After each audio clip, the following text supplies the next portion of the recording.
जय हिंद दोस्तों। कैसे हैं आप लोग? आज हम एक ऐसी मूवी को एक्सप्लेन करने जा रहे हैं जो कि बहुत ही अलग और टेरिफाइंग है। इस फिल्म की कहानी बहुत अच्छी है जो कि आपको बेहद पसंद आएगी, तो वीडियो को एंड तक जरूर देखिएगा। फिल्म की स्टार्टिंग में हम एक जज को देखते हैं जो अपने टेबल पर आए कीड़े को टिश्यू की हेल्प से मार देता है और वहां बैठे लोग उसे कोर्ट में होने का एहसास दिलाते हैं। उसके बाद वो अपना फैसला सुनाता है जहाँ एक आदमी ने 16 बच्चों के साथ गलत किया था और उन बच्चों में से एक की माँ जज को थैंक्स कहती है और जज उसे थैंक्स करने के लिए मना करता है।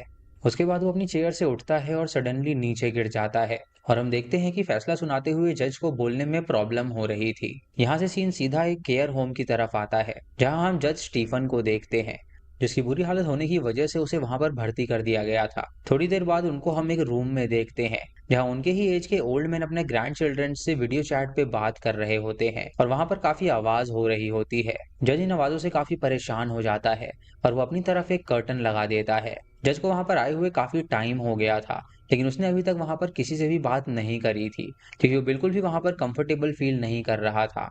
वो खुद में ही रहता था और उसकी नजर में वो सारे ओल्ड पीपल बच्चे की तरह थे जो किसी की कोई बात मानकर यहाँ पर रहते थे और सारे नॉर्मल पीपल उसको वहां पर ओल्ड पीपल में एडजस्ट होने नहीं देते। एक दिन ऐसे ही वो बाहर गार्डन में अपने व्हील चेयर पे गए थे जहाँ एक ओल्ड मैन बियर और सिगरेट पी रहा था और जब वो जज को देखता है तो वो उसे सिगरेट और बियर देता है और वो दोनों वहां पर बैठकर बातें करने लगते हैं। तभी जज वॉकिंग करने के लिए आगे जाता है और थोड़ी देर में उनके पीछे एक ओल्ड मैन आ जाता है जिसे खांसी की आवाज से उसकी जो बियर होती है वो उसके कपड़े पर गिर गई थी और सिगरेट वो पहले ही पी रहा था तो उसकी वजह से वो आग लग जाती है। ये देखकर जज हैरान हो जाता है और वो हेल्प के लिए सब लोगों को बुलाता है और उसकी आंखों में हम डर को साफ देख पा रहे थे। नेक्स्ट डे हम जज को अपने बेड पर सोता हुआ देखते हैं और जब वो उठता है तो डोर के पास एक अजीब ओल्ड मैन आके उसे देख रहा होता है। उसे देखने के बाद तुरंत वहां से चला जाता है।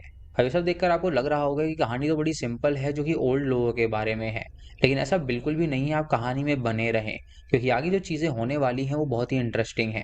नेक्स्ट डे केयर होम में सिंगिंग करने के लिए बाहर से लोग आते हैं और जो ओल्ड लोग होते हैं वो वहां पर एंजॉय कर रहे थे। जहाँ जज जो था वो काफी ज्यादा बोर हो रहा था और तभी वो अपने आसपास देखने लगता है और उसकी नजर उस आदमी पे पड़ती है जो कि कल उसके रूम के बाहर था। जज उसको देखने लगता है और तभी वो ओल्ड वुमेन और उसकी नजर एक ओल्ड वुमेन पे पड़ती है जिसे देखकर वो उससे बात करने के लिए आ जाती है। वो कहती है कि वो लोगों से दूर रहो और वो पूरे पागल हैं जो कि खुद को बच्चा समझते हैं। उसके बाद वो अपने बारे में बताने लगती है कि उसकी फैमिली बाहर गई है और वो वापस जरूर आएगी। ये सुनकर जज उसे बहुत ही अजीब नजरों से देखता है।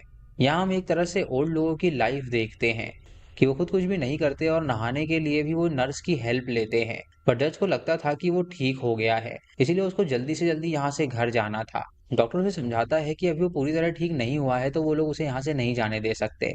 लंच टेबल पर भी जज कुछ भी नहीं खाता है और वहीं हम फिर से उस ओल्ड मैन को देखते हैं जिसका नाम डेविड था और उसके हाथ में पपेट था जिसका नाम जेनी बेन था।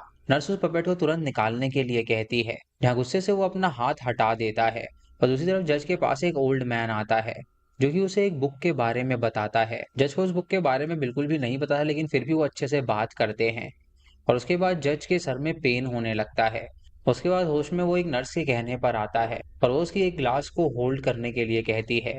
जज जब गिरा था तो उसे पैरालिसिस हो गया था जिसकी वजह से उसकी बॉडी काम करती थी बट वो जो हाथ था उसमें थोड़ी प्रॉब्लम थी। वो काफी देर तक ट्राई करता है लेकिन उस हाथ से वो उस ग्लास को ग्रैब नहीं कर पाता जिसकी वजह से उसे काफी ज्यादा दर्द का सामना करना पड़ता है। अब सेम टाइम पर डेविड वहीं पर टीवी देख रहा होता है और वो कोई शो देखते हुए जोर जोर से हंसता है और जज को ये देखकर ऐसा लगता है कि वो उसका मजाक उड़ा रहा है और गुस्से में आकर वो ग्लास को तुरंत गिरा देता है। नेक्स्ट सीन में हम जज को बाथ टब में बैठा हुआ देखते हैं जिसे कि नर्स नहला रही होती है और जब वो टॉवल लेने के लिए जाती है तो जज खुद पानी में गिर जाता है। उसके बाद वो अपना हाथ पैर मारने लगता है ताकि वो अपनी जान बचा सके और नर्स जब वहां पर आती है तो वो उसे तुरंत बचा लेती है। रात को हम डेविड को बैठा देखते हैं जहाँ वो ऐसे बैठा था कि जैसे वो नर्सिंग होम से जाने वाला है। टाइम होते ही वो रूम से बाहर आ जाता है और बाहर अभी भी कुछ नर्स होते हैं और वो उसे वापस उसके रूम में ले जाने लगते हैं और कहते हैं कि डेविड हमेशा जाने का ही नाटक करता रहता है बल्कि असल में उसे कोई भी लेने नहीं आता।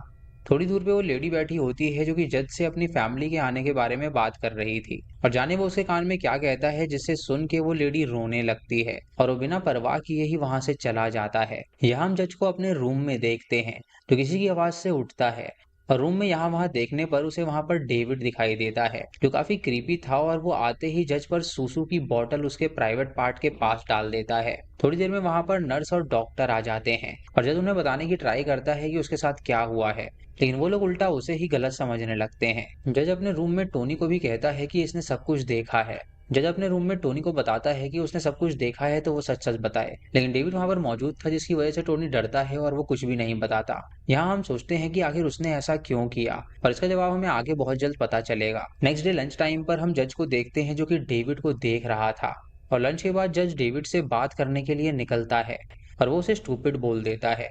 और गुस्से में डेविड उसको देखते हुए कहता है कि मैं रात में तुमसे मिलने आऊंगा। अब यहाँ पे नर्सिंग होम में एक भयंकर कहानी शुरू होती है।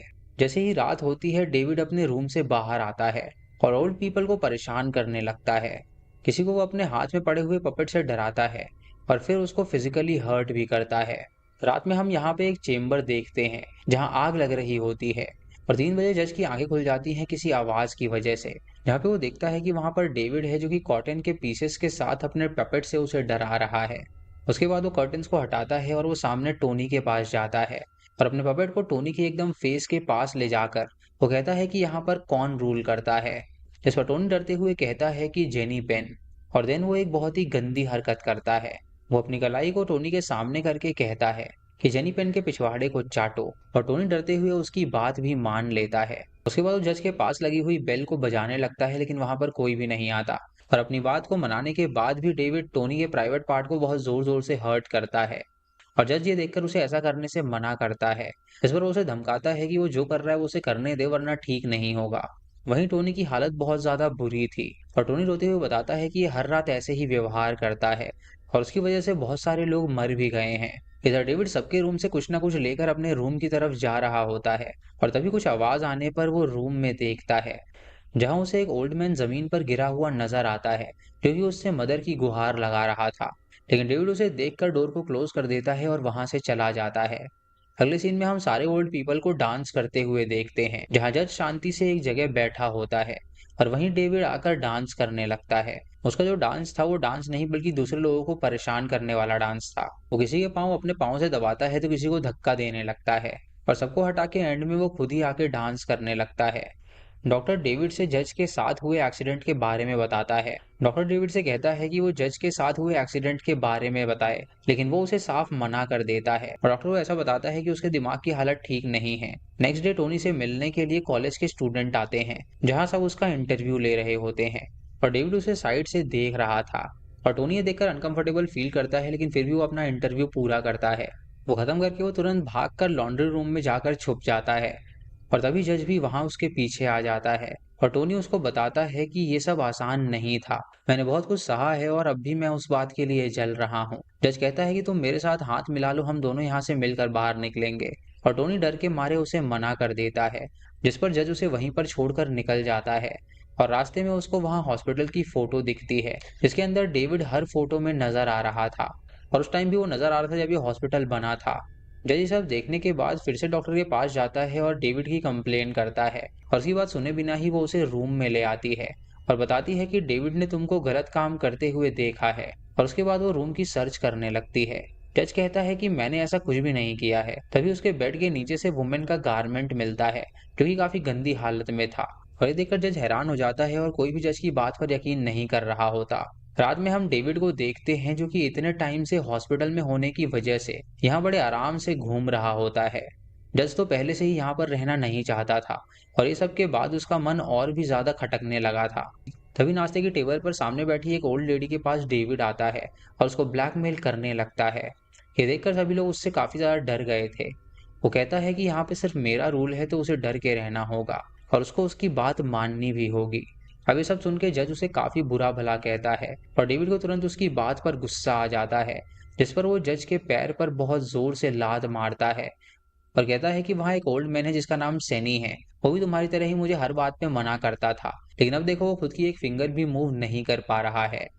इसीलिए चिढ़ा मत करो और अपने काम से काम रखो, क्योंकि अगर तुम काम में टांग अड़ाओगे तो तुम्हारे साथ अच्छा नहीं होगा। ये सुन के जज बिल्कुल भी बर्दाश्त नहीं कर सकता था, इसीलिए वो टेबल पे रखा सामान उठाकर फेंकने लगता है। जहाँ जल्दी से नर्स वहां पर आते हैं और उसे वहां से ले जाते हैं। अगले दिन हम जज को देखते हैं जहाँ डॉक्टर उसके मेंटल हेल्थ का चेकअप कर रहा होता है। वहीं दूसरी तरफ डेविड ने टोनी और जज के नाक में दम करके रखा हुआ था, पर ज्यादातर वो टोनी को बुली करता था। काफी देर तक वो टोनी को बुली करता है और उसके यूनियन बैग को पकड़ के खींचने लगता है, जिससे कि टोनी को बहुत ज्यादा तकलीफ होती है। उसके बाद वो जज को कुछ रूल्स बताता है, तो जज उसे वो रूल्स फॉलो करने से मना कर देता है। जब जज को गुस्सा आता है तो वो उस पर थूक देता है, और डेविड भी उस पर थूक कर वहां से चला जाता है। जहां उसे वहीं पर वो ओल्ड लेडी दिखती है, जो अपने फैमिली के पास जाना चाहती थी। वो उसको कहता है कि तुम्हारी फैमिली बाहर वेट कर रही है, और उसको बाहर ले जाता है और गेट के बाहर छोड़ देता है। उसके बाद वो अपने रूम की तरफ चला जाता है और उसे पता चलता है कि उसके कार्ड एक्सचेंज हो गए हैं, और वो भागता हुआ बाहर की तरफ आ जाता है। और थोड़ी ही देर में उस लेडी की बॉडी मिलती है जो कि पानी में गिरकर मर गई थी। अब तक हमने यहाँ पर दो लाशें देख ली थी, और न जाने इस बंदे ने पहले कितने बूढ़ों को मारा होगा। उसके बाद जज गेट के पास जाता है और देखता है, तो उसको कंफर्म हो जाता है कि लेडी खुद से बाहर नहीं गई थी। डेविड उस नर्सिंग होम के बूढ़े के लाइफ में था, और वो सोते हुए और जागते हुए उन लोगों को परेशान किया करता था। अब इस बुली की वजह से जज की मेंटल हेल्थ और भी ज्यादा खराब होती जा रही थी, जहां उसे अजीब अजीब हेलुसिनेशंस होने लगते थे। कभी वो बात करने लगता था और कभी वो चुप हो जाता था। इधर डेविड ने जज को बुली करना बंद नहीं किया था, और जब उसका बस नहीं चलता था तो वो दूसरों को बुली करता था। वहां पर फिर से एक और डेथ हो जाती है, और जज ये सब देखकर काफी ज्यादा हैरान हो जाता है, और वो तुरंत एक प्लान बनाता है, और वो नर्स के रूम कार्ड को चुरा लेता है। और जब नर्स डेविड को शावर के लिए लेकर जा रही होती है, तो वो उसके रूम में जाकर सर्च करने लगता है। कुछ देर बाद जब डेविड अपने रूम में आता है तो उसे अंदाजा लग जाता है कि कोई उसके रूम में आया था, जिससे कि वो और भी ज्यादा गुस्सा हो जाता है। और बाहर भागते हुए वो आता है और पहले वो सॉन्ग लगाता है, और जो चाबी होती है वो जज की तरफ फेंकता है, जो ये गलती से जज की जेब से नीचे गिर गई थी। फिर वो डांस करने लगता है तो उसकी सांसें रुकने लगती हैं, क्योंकि दरअसल डेविड को अस्थमा था। और उसके बाद वो अपना इनहेलर निकालता है और पंप करने लगता है, जिसमें से दवा नहीं निकलती। और यहाँ हम जज को देखते हैं कि वो बड़े आराम से बैठे हुए वो सब देख रहा था। हमें पास में दिखाया जाता है कि जज जब उसके रूम में गया था तो उसने उसके इनहेलर को खाली कर दिया था। उसके बाद डेविड वापस भागकर रूम में आता है और उसे वहां पर सारे इनहेलर खाली मिलते हैं, जिससे कि वो परेशान हो जाता है और अपनी जान की भीख मांगने लगता है। और वो तुरंत रूम के बाहर रेंगते हुए आता है और गिर जाता है। जज के रूम में टोनी बड़े आराम से सो रहा होता है, और जब रात में कोई नहीं होता तो जज भी बेल को रख देता है। सुबह रास्ते पर जज और टोनी डेविड को वहां देखने लगते हैं, लेकिन उसका वहां पर नामो निशान नहीं था। इवनिंग में सब बैठकर मूवी देख रहे होते हैं, जहां टोनी कहता है कि हमारे अच्छे दिन आएंगे। और थोड़ी देर बाद हम जज को उठता हुआ देखते हैं, और वो अकेला रूम में जाने लगता है। लेकिन तभी उसे फील होता है कि कोई उसको कहीं ले जा रहा है। वो देखता है कि वो कोई और नहीं बल्कि वो डेविड है, क्योंकि उसे लेकर एक रूम में जा रहा था। वो उसे इतना जोर से धक्का देता है जिसकी वजह से वो नीचे गिर जाता है, और उसके बाद वो वहां रखे रेडियो को फुल वॉल्यूम में बजाने लगता है। और उसके बाद वो खड़ी वहां पर एक लेडी को अपनी बातों में लेकर उससे कहता है कि अभी बात करने का टाइम है। और वो लेडी को समझ में नहीं आता कि आखिर वो क्या कहना चाहता है, इसीलिए डेविड उसका ड्रेस निकालने लगता है, और जज उसको ऐसा करने से मना कर रहा होता है। उसके बाद वो हिम्मत करके उठता है और अपनी हैंड बेल्ट से उसे मार के नीचे गिरा देता है। और अब तक आवाज सुनकर वहां पर नर्स और डॉक्टर सब आ जाते हैं। नेक्स्ट सीन में हम जज को देखते हैं जो कि एक रूम में अकेला होता है, और वो काफी बड़ा रूम था और उसकी हालत बहुत ज्यादा खराब थी। उसके बाद दिन एक एक करके जाते हैं और अब वो बाहर निकलता है। उसके लिए वो जो दिन थे वो एक एक करके बीतते रहते हैं, और बाहर डेविड सबके लिए एक नाइटमेयर बन चुका था। रात में हम डेविड को जज के रूम में देखते हैं, जहां वो उससे कहता है कि जब मैं 40 का था तो मैं ऐसे ही हॉल में मॉपिंग कर रहा था, और वहां पे कोई सेरेमनी होने वाली थी। जब मैंने ऊपर देखा तो वहां पर नीचे हॉल में सारे लोग ड्रेस होकर तुम्हारे लिए खड़े होकर तैयार बैठे थे, और सारे लोग तुमको देखकर खुश थे। तब मैंने सोचा कि तुम और मैं सेम एज के हैं, और मुझे देखो कि मेरे पास कुछ भी नहीं है, फिर भी मैं अपने पेट के लिए इस एज में मेहनत कर रहा हूँ। उसके बाद वो उससे कहता है कि यहाँ पर सिर्फ उसका ही रूल है। बाहर तुम कितना भी जज बन लो, लेकिन यहाँ पर सिर्फ उसका रूल है, और यहाँ पर सिर्फ उसकी अदालत चलती है। उसके बाद वो जज के आगे अपना पपेट करता है, और जज भी उससे हार मान लेता है और उसकी कलाई को लिख कर लेता है। और ये सब देखकर डेविड बहुत ज्यादा खुश हो जाता है। अब ऐसे ही कुछ दिन और बीत जाते हैं, और डेविड से हर कोई परेशान था। उन सब में से सबसे ज्यादा जज टूट गया था। और टोनी जब उसके लंच टेबल पर आता है तो उसके पास आकर वो बैठता है, और कहता है कि तुम काफी स्ट्रांग थे, और मैं तुम्हारे लिए करना चाहता हूँ। उसके बाद वो अपना मेक्सिकन डांस डेविड के पास आकर दिखाता है, और नर्स तुरंत उसे वहां पर आकर ले जाती है, जहाँ गुस्से में आकर डेविड फिर से कुछ करने वाला था। इवनिंग में हम लॉबी में सबको देखते हैं, जहाँ कुछ लोग उसके लिए म्यूजिक प्ले करते हैं और टोनी देखता है कि डेविड उसे ही देख रहा है। उसके बाद टोनी अपनी जगह पर जाकर बैठ जाता है और ये सब सोचते हुए डेविड गुस्से में टोनी के रूम में आ जाता है, जहाँ टोनी अपने बेड पर नहीं था। जिसके बाद वो लॉन्ड्री रूम में जाने लगता है और एक रूम से लाइट जब बाहर आती है तो उसे देखकर वो उसके अंदर जाता है और तभी कोई उसके ऊपर पीछे से वार कर देता है और उसके हाथ तुरंत जज पकड़ लेता है और वो उसके मुंह में कपड़ा भर देता है, जिससे डेविड की वहीं पर मौत हो जाती है। उसके बाद जज टोनी का फेस क्लीन करता है और वो दोनों वहां से बाहर निकल जाते हैं। उसके बाद हमें कुछ दिनों बाद की कहानी दिखाई जाती है, जहाँ पर अब वो सभी बूढ़े लोग शांति से रह रहे थे क्योंकि टोनी अब वहां पर मौजूद नहीं था और वो मारा गया था। इसी के साथ ये मूवी यहीं पर खत्म हो जाती है। तो दोस्तों, ये थी इस फिल्म की कहानी, जहाँ ये बताया गया है कि जो बुली होता है वो सिर्फ बच्चों के साथ ही नहीं होता, बल्कि वो बूढ़ों के साथ भी हो सकता है। आपको ये फिल्म कैसी लगी, आप हमें कमेंट सेक्शन में जरूर बताइएगा। चैनल पे नए हैं तो इसे सब्सक्राइब करें और बेल आइकन दबाएं नोटिफिकेशंस के लिए। और दोस्तों, वीडियो को लाइक और शेयर करना बिल्कुल मत भूलिएगा। तो मैं मिलता हूँ आपको अगली वीडियो में, तब तक के लिए जय हिंद।